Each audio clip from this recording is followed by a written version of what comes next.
Et ben c'est reparti pour une nouvelle vidéo. Après l'échec cuisant de la dernière fois, on va repartir dans une stratégie qui est plus simple, parce que la meilleure méthode, c'est toujours de commencer par ce qui est le plus simple. Et donc pour ce faire, je me suis dit que j'allais simplement essayer avec des tasseaux de bois. Je vais faire un plus, je vais voir si ça suffit. Je vais faire un deuxième plus, je vais voir si ça tient. Si ça tient, on arrêtera là. Et sinon, on pourra faire un système de comme une roue en fait de charrette. Donc on va prendre un tasseau de 40, on va le dégauchir pour qu'il soit beau puis qu'on soit content. Et on va ensuite le couper en 4 pour faire 4 tasseaux de 10 à peu près.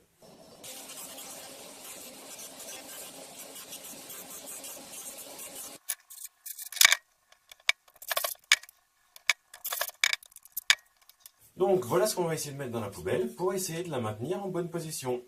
Normalement j'aurais dû en avoir 8 mais j'en ai cassé une.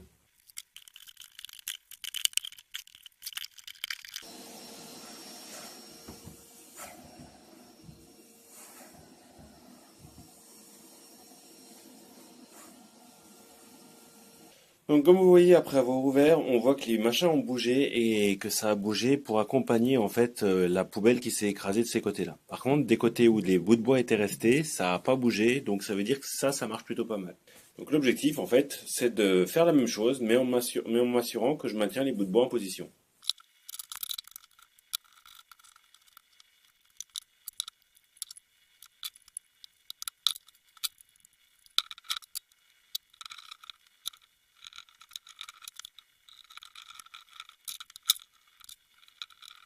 Bon, et ben voilà, j'ai préparé ça pour la prochaine fois. On verra bien ce que ça donne, ça m'a l'air à peu près bien réparti. Et voilà, on est le lendemain matin, c'est sec, et on va commencer par démonter tous les serre-joints. Alors pour ceux qui auraient des doutes sur la solidité de la colle à bois, je rappelle un truc, c'est que la colle à bois, ça tient vachement mieux que les vis. Donc de ce côté-là, en général, quand on met colle et vis, les vis ou les clous, ils servent juste à maintenir les pièces le temps que la colle elle sèche. Et une fois que c'est sec, eh ben c'est la colle qui tient. Donc bon, quand on est pressé, on peut rajouter colle et vis. Quand on n'est pas pressé, on attend que ça sèche. Alors voilà mon début de roue qui va servir à maintenir la poubelle en forme. C'est moche, c'est un prototype. On verra bien ce que ça donne. Donc on commence par faire un trou au milieu des croisements, au jugé. Donc ce trou-là, il représente notre centre. Et maintenant, qu'est-ce qu'on va faire? Donc ça, c'est notre centre et on veut que les bâtons ils fassent un cercle. Et le cercle, le diamètre, on veut qu'il fasse 46, un rayon de 23 entre le centre du centre qu'on vient de percer et le bord intérieur de la lame. Parce qu'on va utiliser la lame de scie pour découper chacun des bâtons. On veut un rayon qui fasse 23. Pour pas être encombré, on va déjà couper une première fois à peu près à 25 sur chacun des rayons.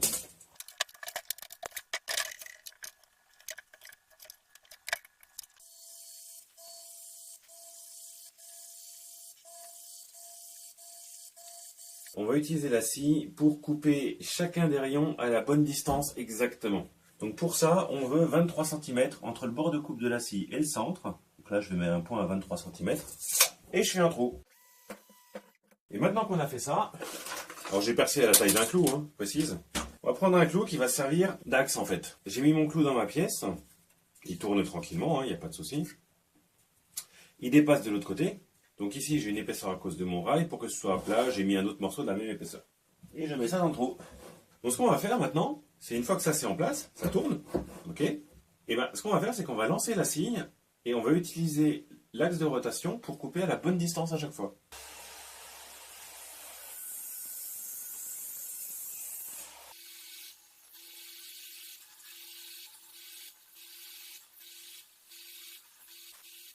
Et voilà, on a une roue qui normalement fait exactement la bonne taille. Donc on va pouvoir le vérifier. Là ça fait 23.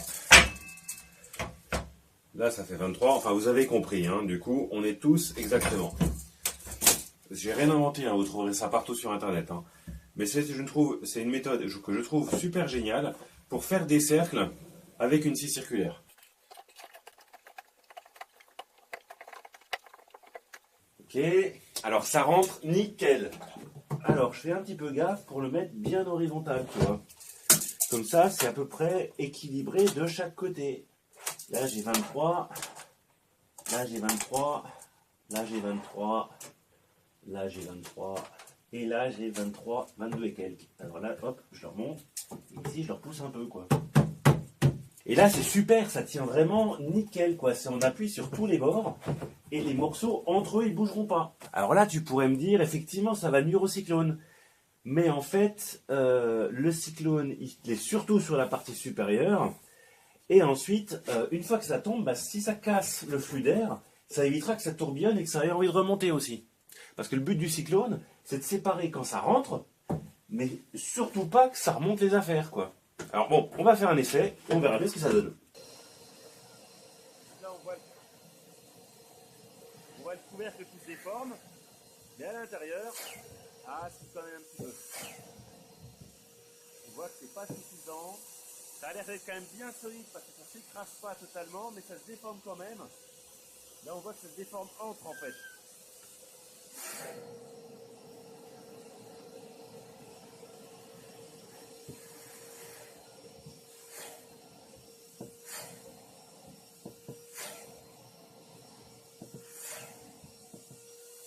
Là, tu regardes, là, ça fait des vagues en fait.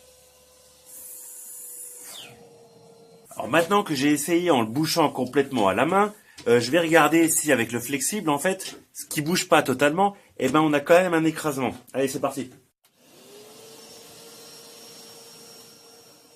Avec le flexible, on voit qu'on a toujours le couvercle qui s'écrase et un petit peu les côtés qui se déforment, mais pas trop, donc ça veut dire que ça marche.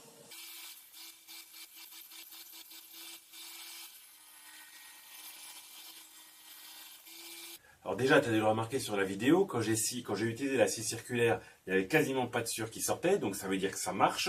En plus, on a pu voir que ça se déformait pas trop. Alors par contre, là, je viens de le rouvrir, et ce que tu vois, c'est qu'il a un peu bougé. Donc je me dis qu'il faudrait que je le fixe au minimum avec de la colle chaude. Alors même si c'est pas parfait pour l'instant, moi je suis quand même super content parce que ça veut dire que je vais pouvoir recommencer à faire du travail un peu propre et sans me foutre de la cire partout. Et ça va être vraiment super. Alors sinon, j'ai une dernière idée pour améliorer le truc. Là, on a fait un truc avec des bâtonnets. On voit que la poubelle, elle a envie quand même de se déformer entre les bâtonnets parce qu'il n'y a rien pour la tenir. Alors je me suis dit, la meilleure solution, ce serait sûrement de faire un anneau en fait. Alors je vais prendre un bout d'OSB, il va falloir que j'aille en acheter parce que j'en ai plus. Une dalle d'OSB, hop, je vais faire un disque. Et à l'intérieur de ce disque, bah, je vais les vider et je vais garder quelques centimètres. Comme ça fera un truc homogène qui va tenir tous les côtés de la poubelle. Bon, ce sera le sujet d'une prochaine vidéo.